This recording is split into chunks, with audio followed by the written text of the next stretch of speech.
একটা প্লেয়ারের 5-6টা ম্যাচ খারাপ যেতেই পারে, এর মানে সে খারাপ প্লেয়ার না। ডে বাই ডে আপনি প্লেয়ার চেঞ্জ করলে আপনার রেজাল্ট সেমই থাকবে। আই হোপ যে আবার যখন ব্রেক পাবে প্লেয়াররা আবার রিস্টার্ট করবে, ভালো কিছু দিতে পারবো আমরা।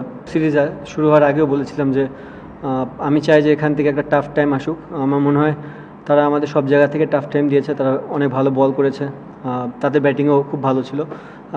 অবভিয়াসলি আপনি যখন কন্টিনিউ বেসিসে রান করবেন না, চিন্তার কোনো বিষয় না, বিকজ এখানে যারা ক্রিকেট খেলে তারা প্রুভেন, অনেকদিন ধরেই খেলে আসতেছে। সামটাইমস 2-1টা সিরিজ এমন যেতে পারে, কারণ যে প্লেয়ারগুলো এখানে খেলেছে অলমোস্ট তারা 2-2.5 মাস ধরে ক্রিকেট খেলছে ব্যাক টু ব্যাক। সো আমার মনে হয় সামটাইমস ব্রেকটাও ইম্পর্টেন্ট। আমার মনে হয় এখন একটা ব্রেক আছে, ব্রেকের পর আবার তারা রিফ্রেশ হয়ে আসতে পারবে এবং আমার মনে হয় ভালো কিছুই হবে।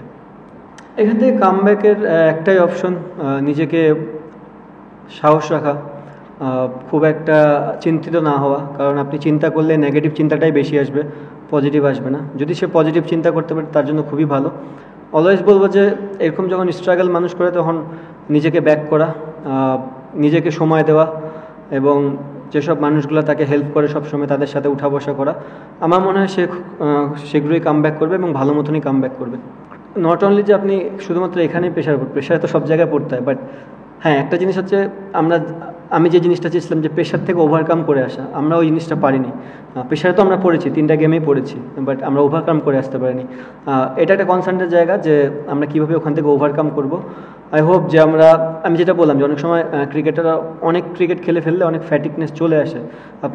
অনেক সময় মানে অনেক কিছু চেষ্টা করেন দেওয়ার জন্য, বাট অনুকূলে থাকে না কোনো সময়। সো আমার মনে হয় এই একটা সিরিজ তেমন হতে পারে, অনেকদিন ধরে ক্রিকেট খেলতেছে। আই হোপ যে আবার যখন ব্রেক পাবে প্লেয়াররা আবার রিস্টার্ট করবে, ভালো কিছু দিতে পারবো আমরা। দেখেন আমি একটা কথা বললাম, যে সব প্লেয়াররা এই মুহূর্তে খেলেছে টিমে সবাই প্রুভেন। আপনার এরকম 2-1টা সিরিজ যেতেই পারে, একটা প্লেয়ারের 5-6টা ম্যাচ খারাপ যেতেই পারে, এর মানে সে খারাপ প্লেয়ার না। যে জিনিসটা বললাম সে নিজে থেকেও জানে যে সে তার কোন জায়গাটা ইমপ্রুভ করতে হবে। আমার মনে হয় সে জায়গাটা ফোকাস দিবে, ব্যাটিং কোচ আছে তাদের সাথে কনসাল্ট করে সেখান থেকে কামব্যাক করার চেষ্টা করবে। আর ডে বাই ডে আপনি প্লেয়ার চেঞ্জ করলে আপনার রেজাল্ট সেমই থাকবে। যে নতুন প্লেয়ার আসবে সে যে খুব ভালো আপনাকে ফিডব্যাক দেবে, যদি না দেয় সেম একই জায়গায় থাকবো। সো যারা ক্রিকেটটা খেলতেছে অনেক দিন ধরে তাদেরকে নিয়ে আরেকটু আগালে হয়তোবা রেজাল্টটা ভালো আসার চান্স থাকবে। বান্ডেল থাকলে প্রতি সেনমানিতে টাকা বাঁচবে। বিকাশ সেনমানি বান্ডেল কিনে জিতুন প্রতি লেনদেনে।